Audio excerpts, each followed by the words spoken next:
তো আজ finally backlash complete হয়ে গেছে আর আজকের করবো ব্যাকল্যাশের রিভিউ। মানে আমরা আজকে জানবো যে কি আজকের ব্যাকল্যাশে আমরা দেখতে পেলাম আর শোটা কেমন ডেলিভার করলো। তো সবার প্রথমে আমরা ইউএস চ্যাম্পিয়নশিপের জন্য Drew McIntyre versus Jacob Fatu versus LA Knight versus Devan প্রিস্টের মধ্যে ম্যাচ দেখতে পাই। এই ম্যাচটা শুরুতেই খুব স্পিডে শুরু হয়। এখানে শুরুর দিকে আমরা ফিনিশার দেখতে পেয়ে যাই। এখানে মেন ফোকাস তো করা হয় জেকব ফাটু আর ড্রু ম্যাকিন্টায়ারের ওপরেই, বাকি দুজন তো সাইড ক্যারেক্টার ছিল।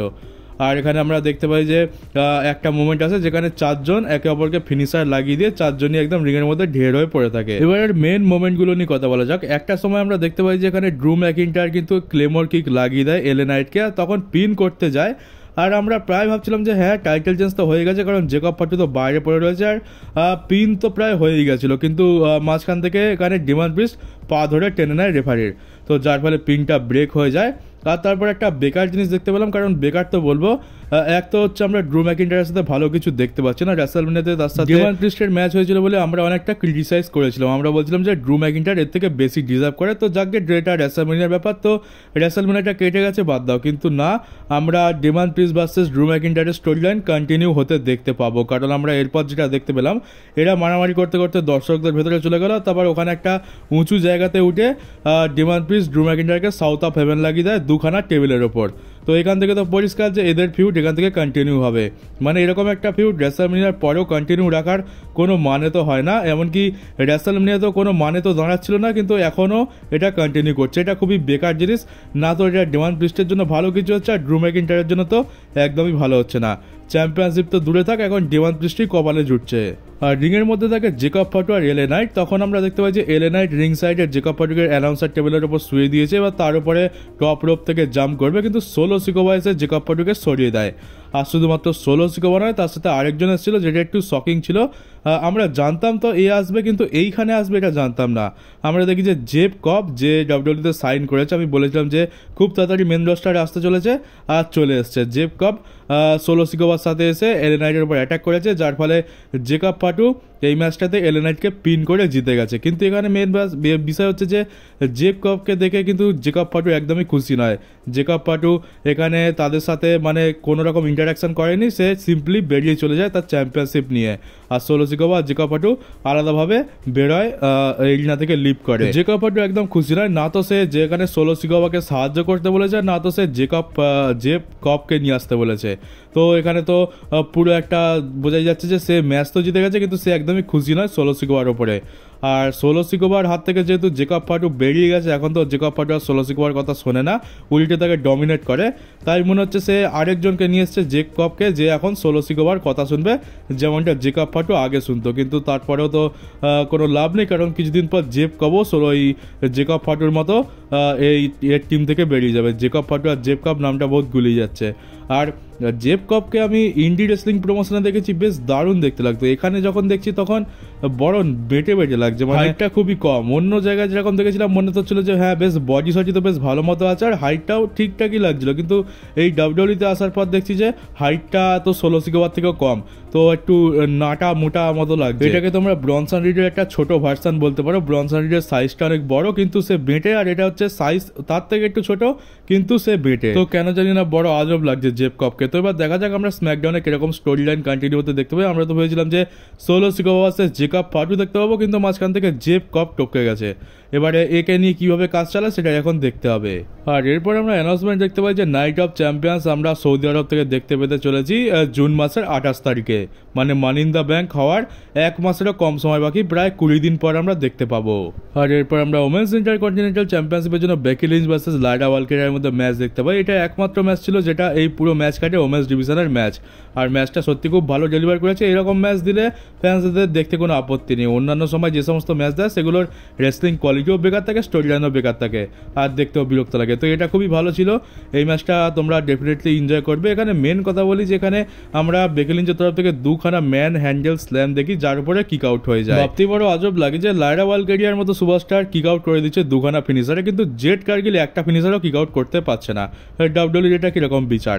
আর তারপরে আমরা দেখতে পাই যে লাস্টের দিকে এখানে লাইডা ওয়ালকিরিয়া তার ফিনিশার নাইট উইংসও লাগিয়ে দেয়, যাতে বেকি লিঞ্চ কিক আউট করে দেয়। সবার লাস্টে আমরা লাইডা ওয়ালকিরিয়াকে দেখতে পাই যে সে রোল করে পিন করে দেয় বেকি লিঞ্চকে।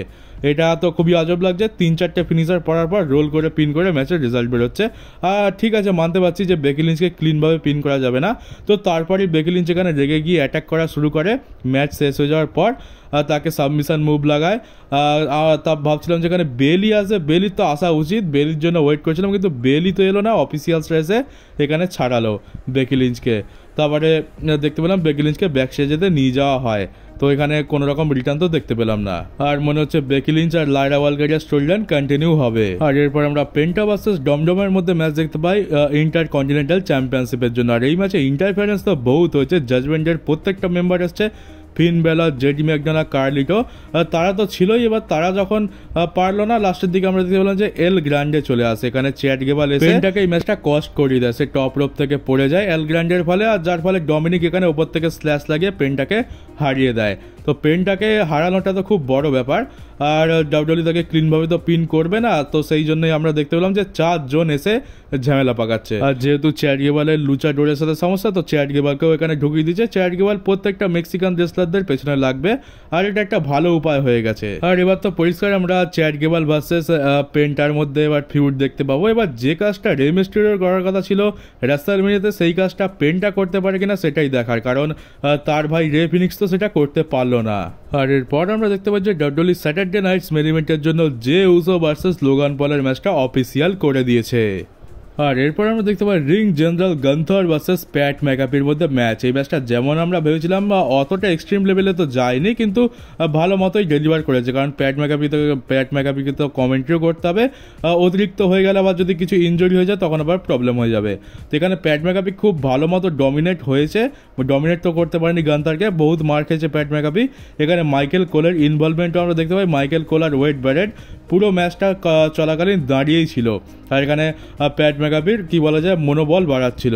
গান্থার এখানে প্যাট ম্যাকাফিকে পাওয়ার বম্বও লাগিয়ে দেয়, কিন্তু মাইকেল কোল বলে যে এবার অনেক হয়েছে, প্যাট ম্যাকাফি অনেক মার খেয়েছে, এবার তাকে পিন করো আর ম্যাচটা শেষ করো, আমি আর দেখতে পাচ্ছি না। কিন্তু গান্থার পিন তো করে না, কারণ গান্থার আরও কষ্ট দিতে চেয়েছিল। তো এইভাবে তাকে বস্টন ক্র্যাবের মধ্যে ফাঁসি দেয়, কিন্তু প্যাট ম্যাকাফি এখানে কিছুতেই সাবমিশন মানে ট্যাপ আউট করতে চাইছিল না। মাইকেল কোল এসে তাকে বলছিল যে ট্যাপ আউট করে দাও, আর লড়ার দরকার নেই, কিন্তু সে শুনছিল না। মাইকেল কোল এবার পুরো রিং সাইডে চলে আসে, তারপর মাইকেল কোল একটু সাহায্য করার চেষ্টা করে, এখানে গান্থারের পাটা টেনে ধরে আর প্যাট ম্যাকাফি তাকে পিন করার চেষ্টা করে, কিন্তু সেটা বিফলে যায়। গান্থারের অনেক পাওয়ার। আর তারপরে দেখতে পেলাম যে গান্থার রেগে গিয়ে মাইকেল কোলকেও রিংয়ের মধ্যে ঢুকিয়ে নেয়, আর তারপর মাইকেল কোলকে পাওয়ার বম্ব দিতে যাচ্ছিল, তখন প্যাট ম্যাকাফি তার সুযোগ নিয়ে সুপার কিক লাগায়, কিন্তু তাতেও তেমন কিছু যায় তো আসলো না। লাস্টের দিকে স্লিপার হোল্ডে লাগালো, একবার তো স্লিপার হোল্ডে ভেবেছিলাম যে হয়ে গেছে পাস আউট, কিন্তু প্যাট ম্যাকাফি তখনও হার মানেনি, যা করে উঠে দাঁড়ালো। কিন্তু তারপরে আরেকবার যখন স্লিপার হোল্ড লাগানো হলো, তখন আর প্যাট ম্যাকাফির আর দম থাকলো না, সে পুরোপুরি পাস আউট করে যায় আর ম্যাচটা শেষ হয়ে যায়।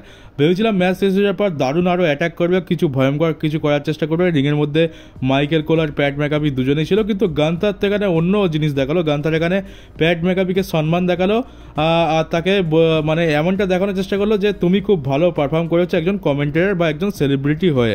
তো এখানে অ্যাপ্রিসিয়েট করে সে রিং থেকে বেরিয়ে চলে গেল। তো একে অপরকে সম্মান দেখিয়ে ম্যাচটা শেষ হয়ে গেল একটা ভালো টার্মের ওপর। আর গান্থারের এই জিনিসটা খুব ভালো লাগে, গান্থার যার সাথে ম্যাচ লড়ুক না কেন, ম্যাচ শেষ হয়ে যাওয়ার পর কিন্তু তাকে সম্মান তো প্রদান করে। আমরা কোডি রোডসের সাথেও দেখেছিলাম, ম্যাচ ছেড়ে যাওয়ার পর তার সাথে হাত মেলায় তাকে সম্মান দেখায়। র্যান্ডি অর্টনের ক্ষেত্রেও দেখেছিলাম। তো সে সম্মান তো করে, শুধুমাত্র ওই জে উসো স্যামি জাyn টাইপের সুপারস্টারদেরই সে দেখতে পারে না, কারণ তারা তো তার লেভেলে নয়, কিন্তু তার সাথেও তারাই তাদেরকে হারিয়ে দেয়, মানে তারাই গান্থারকে হারিয়ে দেয়। এটা গান্থার একদম পছন্দ করে না। তো কি আর করা যাবে, এবার দেখা যাক গান্থারের জন্য নেক্সট কি হয়।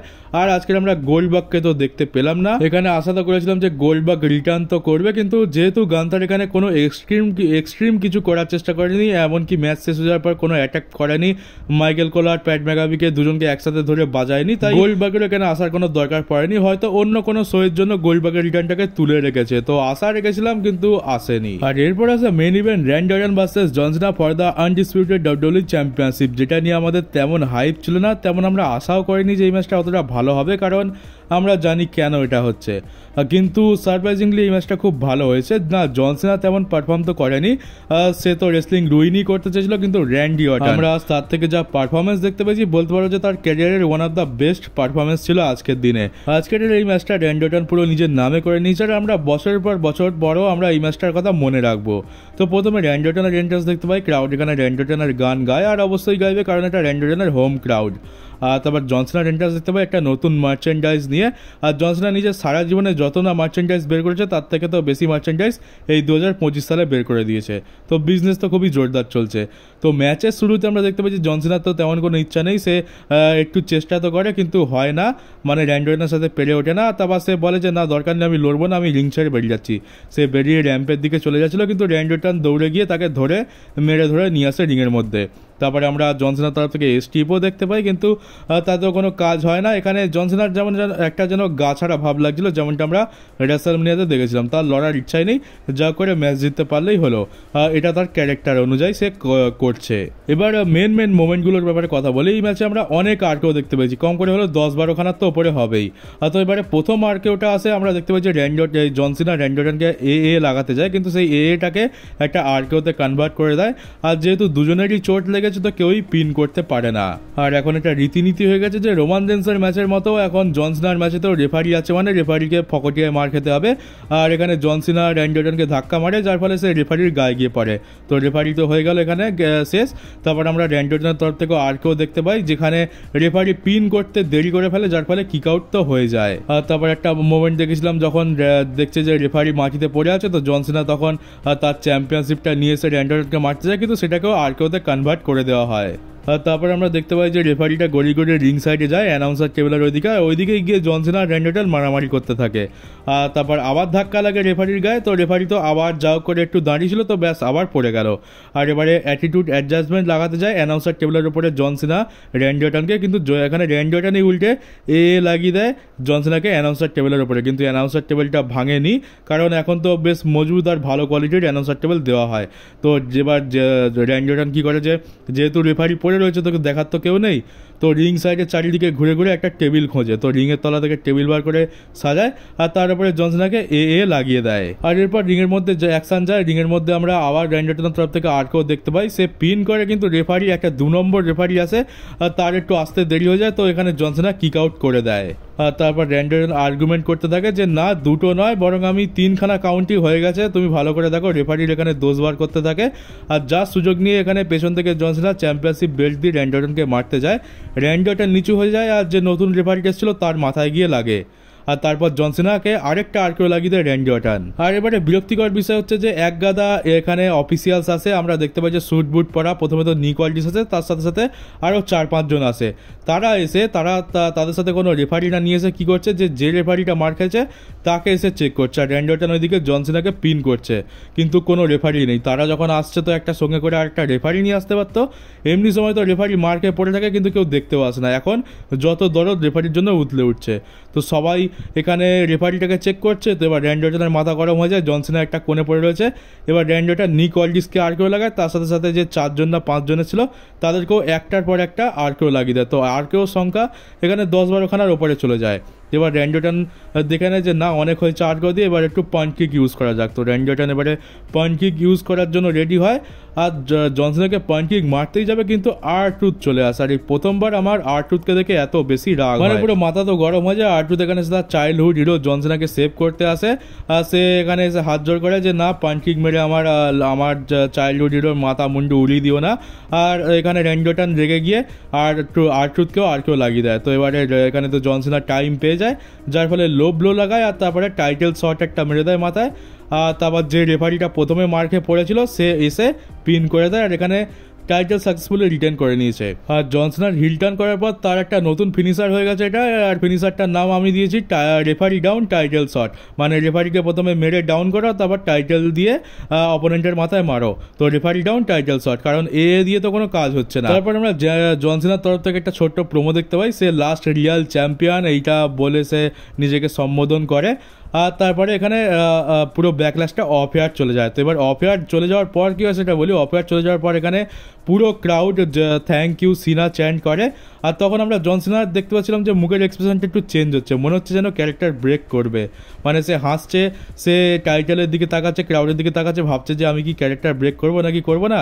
তো লাস্টে ভাবলো যে না, দরকার নেই, আবার কোথায় কি ঝামেলা হবে, টাকলা ট্রিপল এইচ আবার অসন্তুষ্ট হয়ে যাবে, তো দরকার নেই, আমি আমার ক্যারেক্টার প্লে করি। তো সে লাস্টে ভেবে চিনতে মাথা নিচু করে, যেরকম ভাবে সে এরিনা থেকে মানে এরিনা থেকে লিভ করে সেরকম ভাবে এরিনা থেকে লিভ করে যায়। কেই বা ভেবেছিল যে আমরা 2025 সালে এসে এরকম একটা ম্যাচ দেখতে পাবো যেখানে র্যান্ডি অর্টন থাকবে ফেস আর জন সিনা থাকবে হিল, আর একটা ম্যাচের মধ্যে আমরা এতগুলো আরকেও দেখতে পাবো। আরকেও তো আমি কাউন্ট তো করিনি, জন সিনাই মনে হয় 3-4টে খেয়ে গেছে, আর তারপরে নিক ওয়াল্ডিস তারও 5 জন, আর কম করে হলো 13-14খানা তো আর কেউ হয়েই গেছে। তো দেখতে গেলে ওভারঅল মেন ফোকাস আর বলতে পারো যে মেন হাইলাইট ছিল র্যান্ডি অর্টন ভার্সেস জন সিনার ম্যাচ, যেটাকে নিয়ে ডাব্লিউডাব্লিউই পুরো ব্যাকল্যাশ প্রিমিয়াম লাইভ ইভেন্টটাকে হাইপ করার চেষ্টা করেছিল, কিন্তু হয়নি, কিন্তু ম্যাচ খুবই ভালো ডেলিভার করেছে।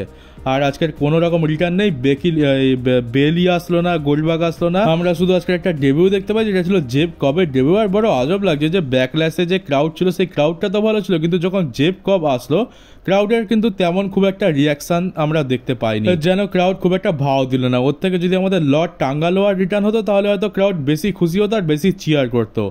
তো এই ছিল আজকের রিভিউ, মানে মোটামুটি যেরকম হাইপ ছিল সেরকম প্রিমিয়াম লাইভ ইভেন্ট ডেলিভার হয়েছে, খুব একটা খারাপ বলবো না। শুধুমাত্র মেন হাইলাইট ওই র্যান্ডি অর্টন ভার্সেস জন সিনাই থাকবে, তেমন কোনো বড় সারপ্রাইজ বা বড় সড়ো কিছু আমরা দেখতে পাইনি। খুবই সাদামাটা একটা প্রিমিয়াম লাইভ ইভেন্ট, আর প্রত্যেকটা জিনিসই প্রেডিক্টেবল ছিল।